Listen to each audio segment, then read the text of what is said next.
I'm 35, married, and I thought I had a stable, boring little life. We live in a suburban neighborhood where the biggest scandal is usually someone forgetting to mow their lawn. My husband, Ethan, 38, works in commercial real estate and always said he hated drama. That was his whole thing. I like simple. We've been married 7 years, together for 10. A week ago, he kissed me goodbye and told me he was heading off for a 5-day work retreat up north. One of those lakeside cabin deals, no cell service, lots of team building. I didn't even question it. He travels all the time for work, and the retreat had come up before in casual conversation. He packed light, took his golf clubs, and even left a cute little note on the fridge reminding me to water the plants. I remember thinking, wow, he's getting soft in his old age. Then 3 days later, I got a message that blew a hole straight through my chest. The message came from an unknown number. No name, just a photo. At first, I thought it was spam, or maybe one of those AI-generated images going around. But then I looked closer, and everything in me went cold. It was Ethan, standing on a beach, barefoot in the sand, arms wrapped around a woman I had never seen before.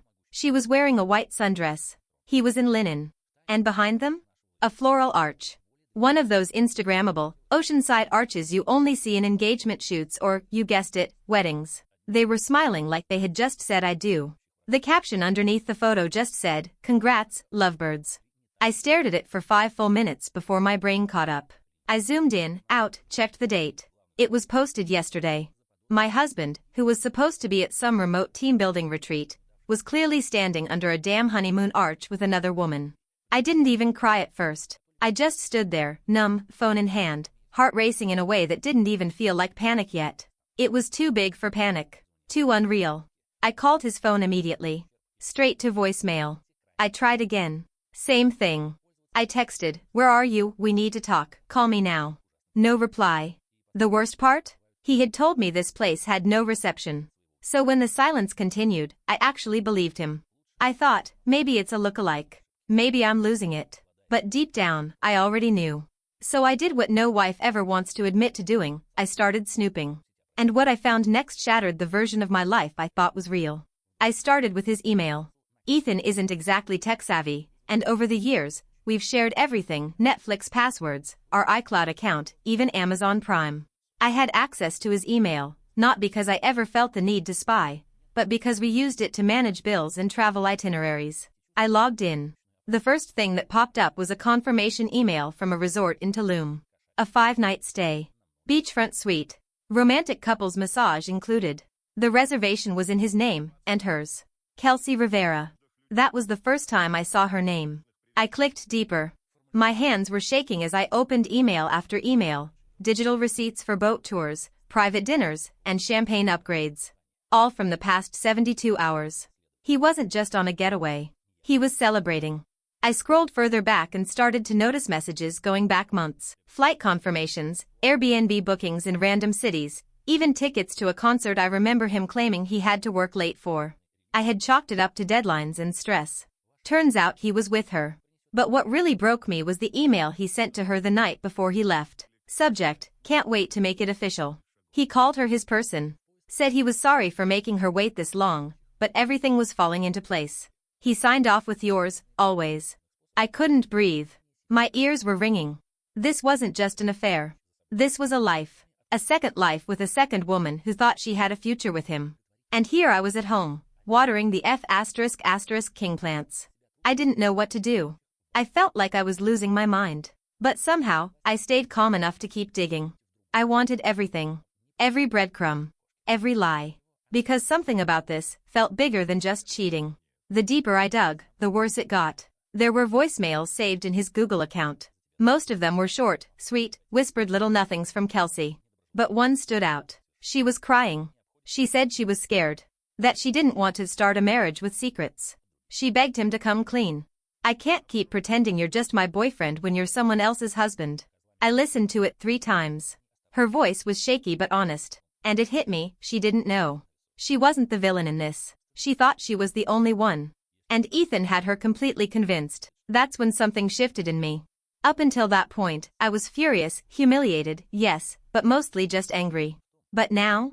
Now I felt something else creeping in. Curiosity. Because Ethan had gone to insane lengths to hide this. booking separate flights under aliases, creating a second email address I only found because he forwarded a confirmation to his main one by accident. He even had a Venmo account under a variation of his middle name, where he'd been paying for things like ring fitting and rehearsal dinner. He was living two lives. One with me in our quiet home, PTA meetings, anniversary dinners. And another in some carefully constructed fantasy where he was an unmarried man in love. But there was one thing that didn't make sense. Why now? Why risk everything this week? Why fake a retreat, go public, leave paper trails everywhere? I didn't have long to wait. Because the next morning, I woke up to a call from a number I didn't recognize. It was Kelsey. I didn't answer right away. I just stared at the screen as it buzzed in my hand, her name now burned into my brain. Kelsey Rivera. The other woman. The stranger unknowingly sharing my husband. I let it go to voicemail. But she called again. And again. And finally. I answered. Her voice was softer than I expected. Calm, almost hesitant. Like someone who didn't want to believe what they already knew. She said she got my number from a mutual contact, someone Ethan had introduced her to at a party months ago. She said she was sorry to bother me but needed to know the truth. And then she asked the question. Are you Ethan's wife? My throat tightened. I could have screamed. I could have hung up. But I didn't. I just said it. Yes. Silence. Then she whispered something I'll never forget. He told me you died. I swear, I almost dropped the phone. Apparently, he told her I had passed away 3 years ago, a long illness he didn't like to talk about. He'd built her sympathy, pity, a reason why he still wore a wedding ring, to remember her. She cried. I stayed completely silent. Numb. She told me they'd just gotten married in a private ceremony on the beach. No legal paperwork yet, he said he wanted to do the boring stuff when they got home. But there were rings. Vows. A photographer. He even gave her my grandmother's wedding band. I felt like I was watching a movie about someone else's life. This wasn't just cheating. This was identity theft. Manipulation. A lifetime of lies. And then she said one last thing, so quietly I almost missed it. I think he's done this before. I felt the words ripple through me like a slow-moving earthquake. I think he's done this before. Kelsey didn't have proof, just instincts. Little red flags she'd brushed off, until now. She said there were moments he got too good at covering his tracks, times he'd disappear for hours with no explanation. Always had an excuse. Always something polished and convenient. She told me about a storage unit he rented under a different name. Said he kept sentimental stuff there. But when she asked to see it, he got defensive. Almost panicked. At the time, she thought it was grief-related. Now? She wasn't so sure. I asked her for the address. She hesitated, then gave it to me. It was one town over. After we hung up, I drove there without thinking. No plan, no backup. Just rage and adrenaline. I don't even remember how I explained it to the front desk guy. I think I said something about being his wife and forgetting the key. It must have been convincing, because he buzzed me in. And when I opened that metal door, I swear I forgot how to breathe. Inside were 3 boxes. Just 3. Labeled with women's names I didn't recognize. Each one neatly sealed, tucked side by side like coffins. I opened the first. It was filled with photos. Notes. Ticket stubs. Tiny mementos from what looked like a relationship. Love letters written in Ethan's handwriting, but not to me. The second box was the same. Different woman, different story. Same charm, same lies. The third? It was mine. Our wedding album. A dried rose from our honeymoon. A napkin from the restaurant where he proposed. A birthday card I wrote him 5 years ago, folded neatly like a museum piece. Like I was just another chapter. That's when it hit me. This wasn't a one-time affair. My husband is a serial husband. I sat there on the cold cement floor, knees pulled to my chest, staring at the mess of lives he'd compartmentalized into cardboard boxes. It was like each one represented a version of him, crafted, maintained, and eventually shelved. I felt sick. Not just because of what he did to me, but because this wasn't the story of a man who made a mistake. This was the story of someone who never intended to stay. Someone who builds illusions like their hobbies. Starts a life, plays the perfect partner, then files it away once he's bored. And we all bought it. I don't know how long I sat there, but eventually, I pulled myself together enough to take photos of everything. Every box, every label. I wanted proof, because I knew now, I wasn't his only victim. There were more. Maybe not marriages, maybe not ceremonies, but definitely people. Women who had loved him, trusted him, built futures around the lies he fed them. And Ethan? He didn't even bother to hide it that well. Back home, I pulled out the old desktop he rarely touched, hidden in plain sight, like he never imagined I'd check it. And there it was, a spreadsheet. With names, cities, dates, photos. Some entries were old, 2011, 2014, some recent. All catalogued like inventory. Like we were just timelines he liked to revisit when he got bored of the present. I wanted to throw up, but I kept reading. Because the last entry was dated next month, and beside the name was a new city, a new woman, and a flight already booked. The flight was booked under a different alias, one I'd never seen before. But the last name was still his. That was his pattern. Always keep a piece of the truth tangled inside the lie. Just enough to stay grounded, believable. The destination? Portland. I opened the flight details, my hands shaking again. He was scheduled to leave just 4 days after returning from his honeymoon with Kelsey. I stared at the itinerary like it would explain itself. Like somehow, it would offer a reason. But all it gave me was confirmation.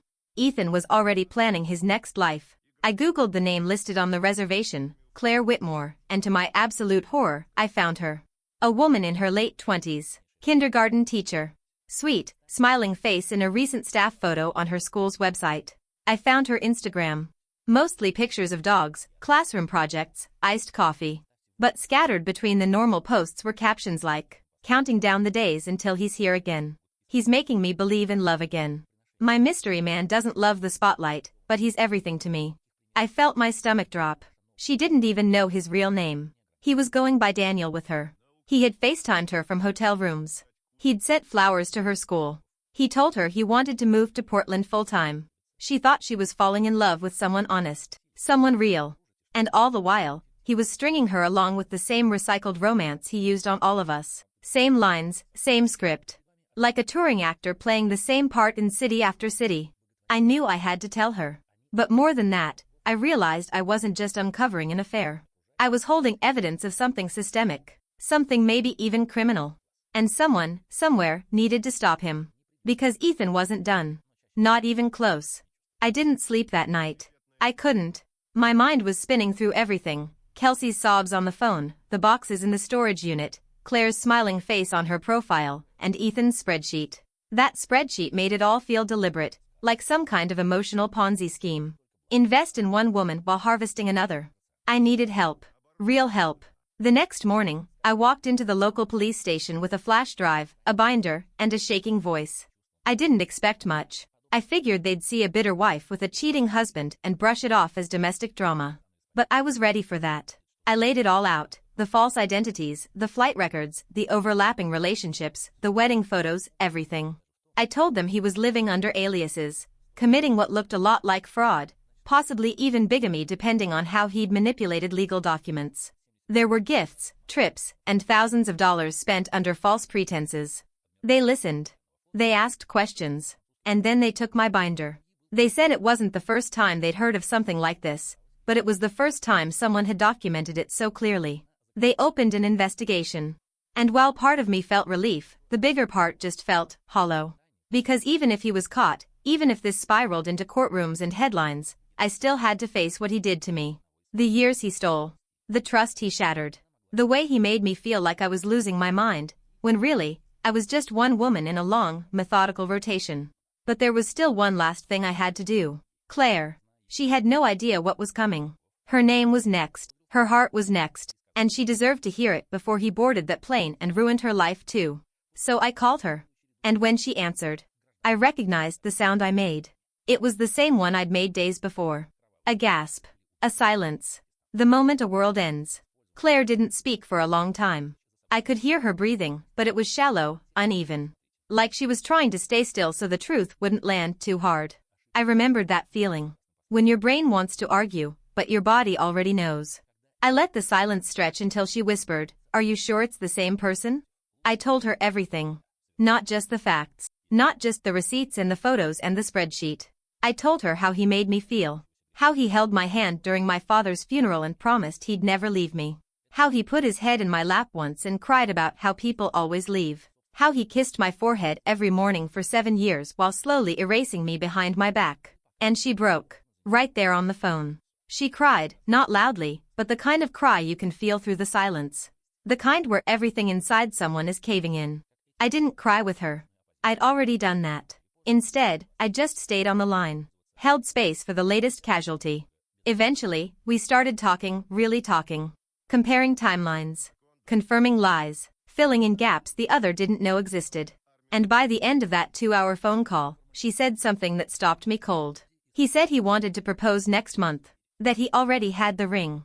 It was the same ring he gave Kelsey. And before that, me. And who knows how many before us. But this time? He wasn't going to get the chance. Claire agreed to help. She forwarded everything she had, texts, photos, a full screenshot of his alternate profile. And when the detective on our case got that info, it clicked everything into place. There was now enough evidence to subpoena his travel records and possibly file federal charges for identity fraud and financial deception. And then, 3 days later, they arrested him at the airport. Claire watched it happen from her car. She said he was wearing a new suit, carrying flowers, looking excited. He never saw it coming. The officers pulled him aside so casually that he didn't even realize it was over until the cuffs went on. I wasn't there. I didn't need to be. Because I already got my closure. Not from the police. Not from the court date that's now scheduled. But from the silence that came after. When the chaos settled and I sat in my living room, alone but finally awake. Ethan built his life like a maze of mirrors. Every woman he met was another reflection of who he wanted to be in that moment. But mirrors crack. Illusions break. And I'm not a reflection anymore. I'm real. I survived. And he?